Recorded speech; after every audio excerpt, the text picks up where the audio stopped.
Hello friends, welcome back. We are here at Vantage Point and I've built my brewing area. We are all set up and ready to make potions. However, I am short on blaze powder, so I do need to do a quick trip back to the nether, but first I think I do have enough for some fire protection potions, so I'll definitely make those. I also want to get the nether plants and the wood types.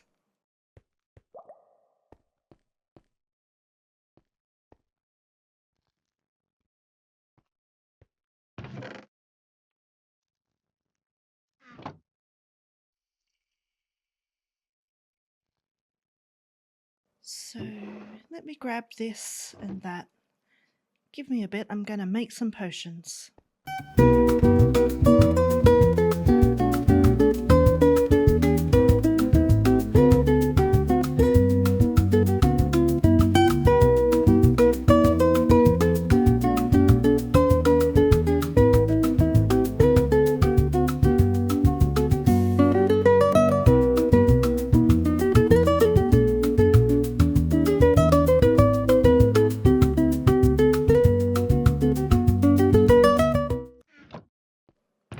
Have a bit more blaze powder than I thought, so I have made a bunch of potions which will definitely come in handy. Bum, bum, bum.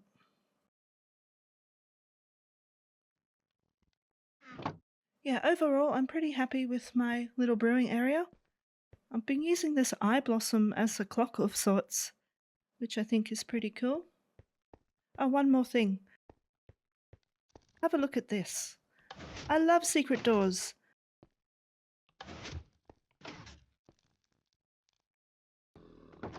I almost forgot I added in this little adjoining room to my mud machine area to dry out my mud and make clay, which I need heaps of for my next build.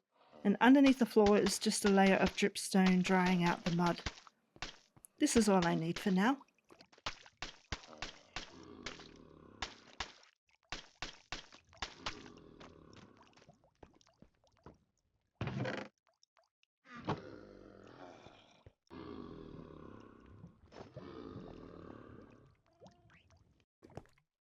Rightio, time to rumble.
I'm glad that's over with, and I think the addition of these nether natives in my brewing room adds a lot to it.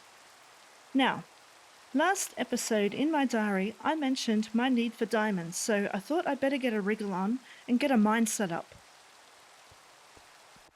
The idea is this mine was abandoned a long time ago, and as you'll see, I've deliberately changed up the build palette to make it different to everything else I'm building around my base. Here it is, the mysterious mine. Excuse me, Mr. Skellington. Where are you? Ah.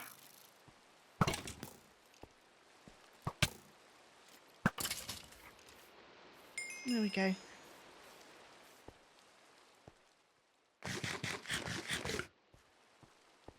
Yep, here it is. I really like this build. Oh. Please leave me alone.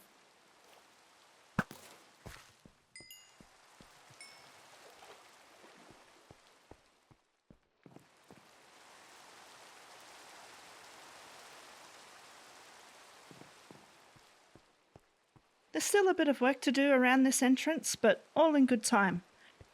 I have put together a time lapse for this build, so build blitz mode on.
grab these buckets of axolotls, and I think the bottom of the mine will be a good spot for them.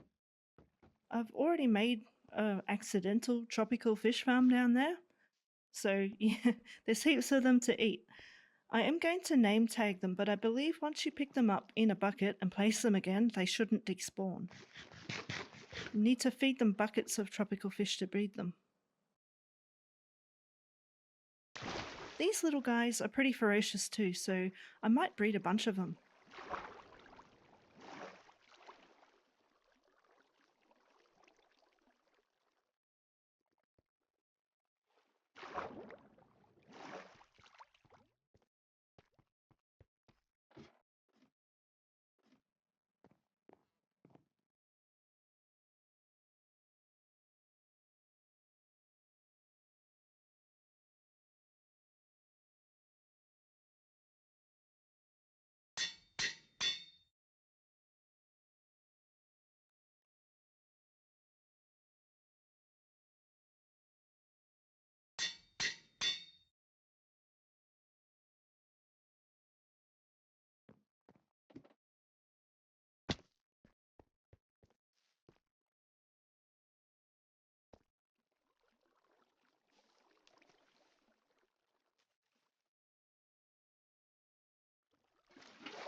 Now this is actually going to be my main storage area, and later on I'm going to get a minecart system in play, winding all the way up to the top. I don't think I'll need any further storage, but if I do, I can turn all of these chests around to fit more in, or, make another level. The mining technique I'm going with is the 1x1 shaft. It's a little bit slow without the boot enchantments, but for now I've just tried to be a bit strategic, digging side shafts along one edge and then turning around and working my way back down the other. Just don't forget to bring a trapdoor. Before we wrap this up today, let me show you my abode. I've been mucking around in here with some different things. I've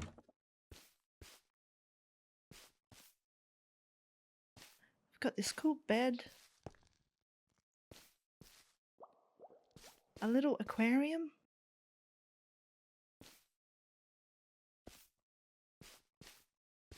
and I've made this reading spot with heaps of room for all my books once they arrive back from the Guild HQ. Also, I made this closet, and with some armor stand magic, I've put spots for different items. Now that the mine is operational, the next thing I want to focus on is villages. It's time to get some trades happening and the beginnings of this mysterious jungle mountain village. By the way, I found this strange idol when I was down in the mines. Isn't she cute? I wonder what that's about.